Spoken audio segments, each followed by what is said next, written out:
Hi, I'm Christina from Wisconsin. We're getting ready to roll out a scanning process in the near future, probably early 2012, and we are going to have the automatic document feed scanners like I think you're talking about at each of the windows, and then we're also having a back counter flatbed scanner which will be shared, and I'm assuming that that's sort of the model that you're going to be using with the flatbed. Yes, yeah, good luck. I was wondering if this has had a big impact on bandwidth and processing time, because we've had to do a lot of testing and trying to configure how many documents are going to be scanned, and if that's going to drag down the system due to bandwidth. I noticed you said you had a local server. Perhaps that's the answer rather than a central.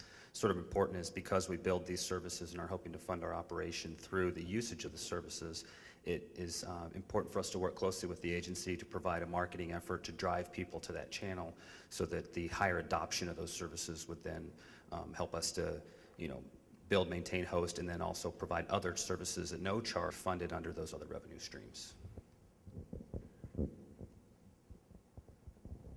Hi, I'm Kathy from Iowa, and my question is to Steve on the scanning.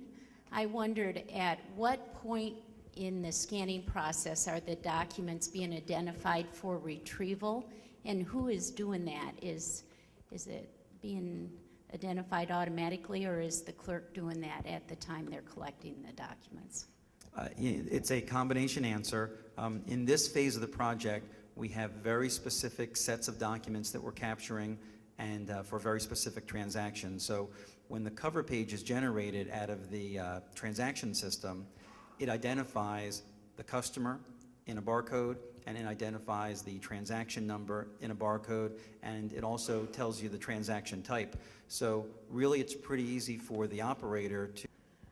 Well, from Indiana's perspective, we worked with 3M to do something very specific, more of a project, and it was so successful that at the same time we were looking at our strategy overall, and that we felt like we could expand this from a project into our normal process. And so it was a very easy transition from that. 3M was a great partner in that we did hit all of our milestones. We've had great success in the way of quality and accuracy in our prison industries, and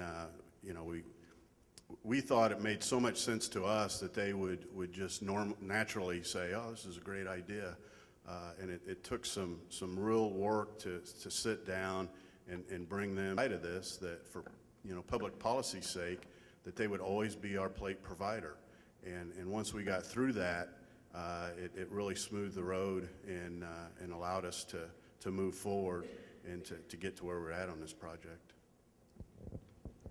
I think from New Mexico's perspective with regard to this specific partnership, although we've had put that out there, then they were very much interested in learning about what were our priorities and working with us to find what the best solutions and options were.